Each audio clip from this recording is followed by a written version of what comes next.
नमस्कार दोस्तों, आपका स्वागत है मेरा इस चैनल में जिसका नाम है मनी लेंस। मनी लेंस में हम बातें करते हैं शेयर मार्केट से जुड़े हुए खबरों के बारे में। तो चलिए शुरू करते हैं। तो आज हम इस एपिसोड में बात करेंगे अल्ट्राटेक सीमेंट का जो रिजल्ट आया है उसके बारे में थोड़ा सा चर्चा करेंगे कि आखिर क्यों हर एक इन्वेस्टर को अल्ट्राटेक का रिजल्ट देखना चाहिए, इसके बारे में थोड़ा सा बात करेंगे। और दूसरी बात यह है कि यदि आप इस चैनल पर नए हैं तो चैनल को ज़रूर सब्सक्राइब कर लीजिए। और एक और बात कि इस चैनल में बताए गए हुए जितने भी स्टॉक्स हैं उनका इन्वेस्टमेंट से कोई लेना देना नहीं है। यदि आप किसी भी कंपनी में निवेश करते हैं तो खुद से पहले उस कंपनी के बारे में पढ़ें या थोड़ा बहुत अगर कमेंट भी करते हैं तो उसका उत्तर दिया जाएगा। तो चलिए शुरू करते हैं। तो सबसे पहले देखिए कि हमारा मार्केट आज 0.81% ऊपर चला, क्योंकि 2-3 दिनों से यहाँ देखिए नीचे गिरा था और उसको रिकवर करने के लिए आ रहा है। तो हमारा मार्केट अब जो है इंतज़ार कर रहा है ईरान और यूएसए के बीच का जो डील होने वाला है। मुझे लगता है कि अब ये वो समय आ गया है कि अब युद्ध बंद हो जाएगा और डील के तरफ दोनों ही अग्रसर करेंगे, क्योंकि अब दोनों के को ही अब लग रहा है, यानी ईरान और यूएसए दोनों को लग रहा है कि भाई जल्द से इस युद्ध से पिंड छुड़ाया जाए और एक नए दुनिया में प्रवेश करने की समय हो गया, क्योंकि अब हर कोई थक चुका है इन देशों के युद्ध से। तो ऐसा लगता है कि बहुत जल्दी, क्योंकि हम इसलिए भी बोल रहे हैं क्योंकि यहाँ पे ईरान ने बोला है कि Iran offer US deal to reopen strait.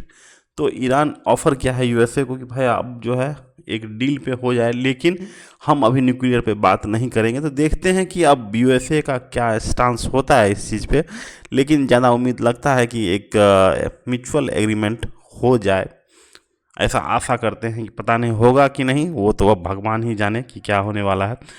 तो अभी मार्केट में देखिए इंडिया में भी बहुत प्रॉब्लम है कि अब जो जैसे जैसे रिजल्ट सीजन चलेगा और वहाँ पे देखिए बंगाल में भी रिजल्ट का इंतज़ार कर रहा है, और जैसे ही रिजल्ट आएगा तो हो सकता है कि ऑयल का प्राइस जो है बढ़े। और हमारा मार्केट भी अब ऑयल के प्राइस को ही देखे जा रहा है कि अगर हम इंडिया में अगर ऑयल बढ़ता है तो उसके बाद हम रिएक्ट करेंगे कि आखिर करना क्या है। तो सब कोई अभी फ़िलहाल चुपचाप बैठे देख रहा है और वही इंतज़ार कर रहा है। यहाँ पे देखिए कि मार्केट ना ऊपर जा रहा है ना नीचे जा रहा है, कंसोलिडेशन फेज में फिर से चले जा रहा है, और रिजल्ट का भी इम्पैक्ट उतना बड़ा नहीं हो रहा है। कुछ ऐसे स्टॉक्स हैं जिसके रिजल्ट अच्छे आए हैं, जैसे अल्ट्राटेक हो जाए, बजाज फाइनेंस हो जाए, वरुण बेवरेज हो जाए, या फिर ये सब जो कंपनियां हैं जो इक्का दुक्का कंपनियां हैं जिसका रिजल्ट अच्छा आया है। लेकिन ओवरऑल जो इकोनॉमी का सिचुएशन है वो आने वाले समय में तेल के दामों पे निर्भर करेगी। तो चलिए शुरू करते हैं अल्ट्राटेक का जो रिजल्ट आया है उस पर थोड़ा सा चर्चा कर रहे थे। अल्ट्राटेक का देखिए टॉप लाइन जो सेल्स बोलते हैं उसमें 12% का ग्रोथ हुआ है, जो काफ़ी अच्छा है। ये सिर्फ सेल्स में ही नहीं हुआ है, आगे बताएंगे, सेल्स में ही नहीं हुआ है। यदि आप इसका वॉल्यूम ग्रोथ देखिए, जो ग्रे सीमेंट का वॉल्यूम है वो 9% से ऊपर बढ़ा है। तो एक्चुअली में तो वॉल्यूम ग्रोथ भी हुआ है और सेल्स ग्रोथ भी हुआ, और सेल्स ग्रोथ इसलिए भी हुआ है कि क्योंकि रॉ मटेरियल का प्राइस लगातार बढ़ते जा रहा है। वो इसके स्लाइड्स में आप देखिएगा, इसके स्लाइड्स में देखिए यहाँ पे देखिए कि 10% $10 जो है इंक्रीज हुआ है इंपोर्टेड कोल पे पर टन, जो कि एबिटा में एबिटा होता है earning before tax and amortisation, जो है उसमें 60 से 70 रुपया पर टन जो है बढ़ा है, निगेटिव इम्पैक्ट किया है उसका। और सीमेंट का बैग का पे जो कॉस्ट प्रेशर है वो भी बढ़ा है, और जो है डीजल का प्राइस है वो जो है 10% कॉस्ट को बढ़ाया है। तो आप अभी अपने आसपास के भी अगर दुकान में जाएंगे तो देखेंगे कि अल्ट्राटेक का सीमेंट का जो प्राइस है कुछ 2-3 महीनों से बढ़ा हुआ है। तो ये सब इम्पैक्ट आया है वेस्ट एशिया कन्फ्लिक्ट का। और हम जो बोल रहे थे कि अल्ट्राटेक का रिजल्ट सिर्फ अल्ट्राटेक के बारे में ही नहीं है, वो एक्चुअली में हमारे देश का जो की ड्राइवर है, जो माइक्रो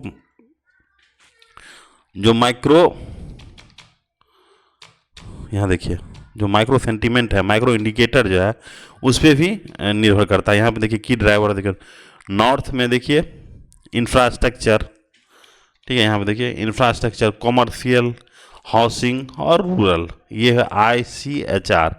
तो नॉर्थ में जो है इंफ्रास्ट्रक्चर का काम थोड़ा सा पीछे की तरफ चल रहा है, यानी उतना अच्छा से नहीं चल रहा है। क्यों? Infrastructure demand was subdued due to GRP 4 restriction. Delhi मतलब दिल्ली NCR और जो जम्मू कश्मीर में है, वेदर अच्छा नहीं रहने के कारण इधर नॉर्थ में थोड़ा सा प्रॉब्लम आ रहा है।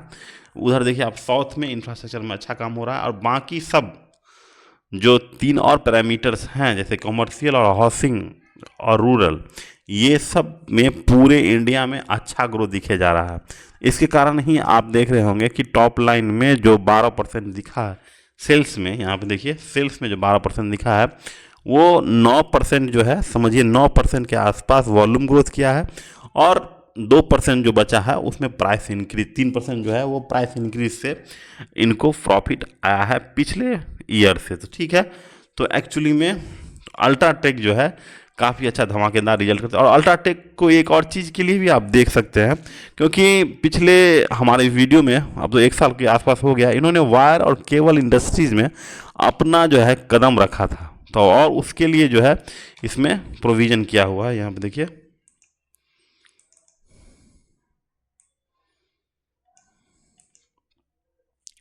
यहाँ पे देखिए,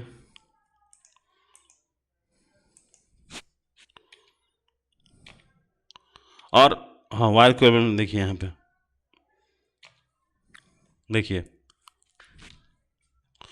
देखिए वायर और केबल प्रोग्रेस में देखिए, facility setup completed, machine installation near competition, 1,800 crore का इन्वेस्टमेंट अप्रूव हो चुका है, और जो जिसमें से 764 करोड़ जो है मार्च 2026 तक खर्चा करेगा। तो वायर और केबल में भी अब जो है ये अच्छा खासा इन्वेस्टमेंट हो गया। अब हो सकता है कि प्रोडक्शन शुरू हो और इसके टॉप लाइन में वायर एंड केबल्स, क्योंकि देखिए वायर और केबल्स में पहले ही अच्छे खासे कंपनी थी, जैसे हेवल्स हो गया, पॉलीकैब हो गया, ये सब बहुत अच्छा कर रही थी उस समय।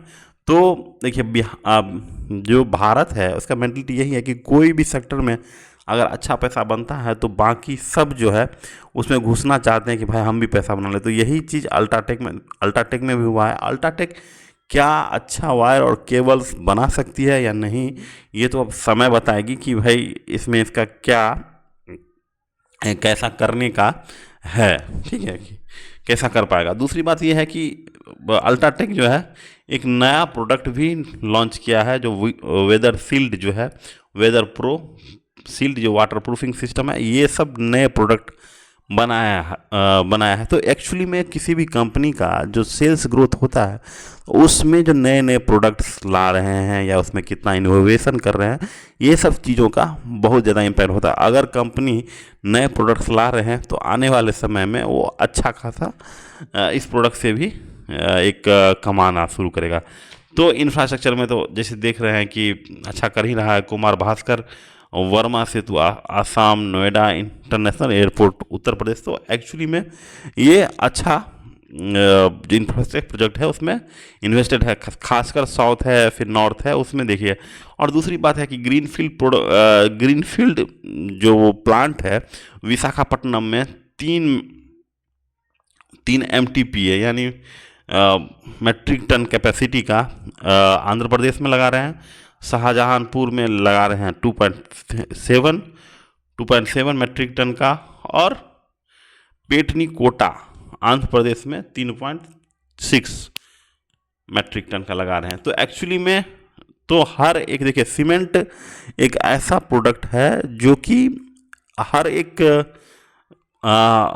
एक स्टेट्स में, हर एक लोकलाइज्ड जो पावर प्लांट है उसमें यूज उससे निकलना है, ठीक है। क्योंकि सीमेंट जो है 50 किलो का जो कट्टा होता है 50 किलो का, वो अगर हर एक स्टेट्स में नहीं लगाया जाएगा तो ट्रांसपोर्टेशन कॉस्ट ही इतना भाग जाएगा कि सीमेंट का प्राइस जो है एक तरफ से दूसरे तरफ, एक जगह से दूसरी जगह ले जाने में बहुत ज़्यादा असर करता है। तो इसीलिए जो इनके प्लांट हैं वो हमेशा बढ़ते रहते हैं। जैसे ग्रीनफील्ड प्रोजेक्ट जो बोलते हैं कि नया फ्रॉम स्क्रैच यानी जीरो से शुरुआत करेंगे आंध्र प्रदेश में, उत्तर प्रदेश में, और आंध्र प्रदेश में 2 है, पेटनीकोटा और विशाखापट्टनम में ये लगा रहे हैं। और दूसरा है ब्राउनफील्ड प्रोजेक्ट भी कर रहे हैं, 3 मीट्रिक टन का जो लगाए हुए हैं। तो यहाँ पे देखिए ब्राउनफील्ड प्रोजेक्ट में है पतरातू झारखंड, पाली राजस्थान और स्लैग मिल्स विशाखापट्टनम में। तो एक्चुअली में तो नए नए जो प्लांट है वहाँ भी ये कैपेसिटी बढ़ा रहे हैं अल्ट्राटेक का, और पुराने वाले में तो है ही। तो एक्चुअली में अल्ट्राटेक का काफ़ी अच्छा रिजल्ट आया है। लेकिन एक चीज़ और है कि इतना अच्छा रिजल्ट होने के बाद भी मार्केट इसको उतना ज़्यादा सहयोग नहीं देगा इसके प्राइस में, क्योंकि पहले ही इसका जो पी है 40-42 आ चुका है। यहाँ पे देखिए इसके पी, हिस्टोरिकल पी में देखिए 40-42 आ चुका है, जो कि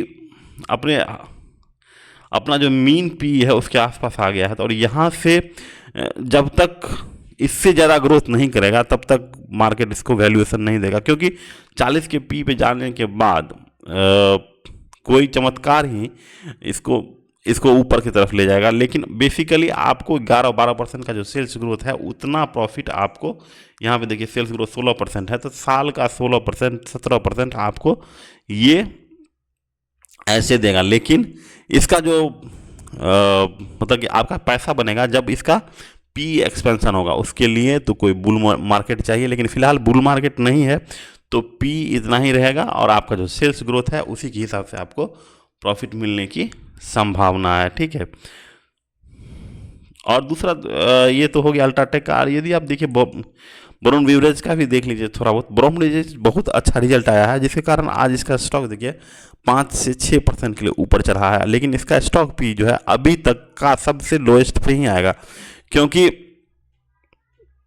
यहाँ पे देखिए ये हमेशा 90-100 के आसपास ट्रेड करता है, जो कि गिर के हो गया है 50। और इस बार का रिजल्ट सीजन में अच्छा खासा इसका सेल्स ग्रोथ आया है। देखिए 6,574, यही 2025 में 5,567 था। तो मतलब अच्छा खासा यहाँ से इसके सेल्स बढ़े हैं। और जो ईपीएस देखिए, सबसे बड़ा जो कारण होता है जो मार्केट ऊपर ले जाने का, ईपीएस जो है लगभग 2 के आसपास से 3 हो गया। मतलब समझिए 50% के आसपास, 48% के आसपास ईपीएस का ग्रोथ हुआ है। तो ये काफ़ी अच्छा दर्शाता है। और वहीं पे आप देखिए कि इंडिया में जो एक ग्रीन मतलब जो एक रेड जोन में आ गया है, जहाँ पे आप देख रहे हैं कि इंडिया में टॉप 100 में मतलब बहुत सारे ऐसे प्लेसेस हैं जहाँ पे अल नीनो या फिर टेम्परेचर जो है बहुत तेज़ी से बढ़ रहा है, 40-42 पे आ चुका है। तो ऐसे सिचुएशन में जो पेप्सिको हो गया या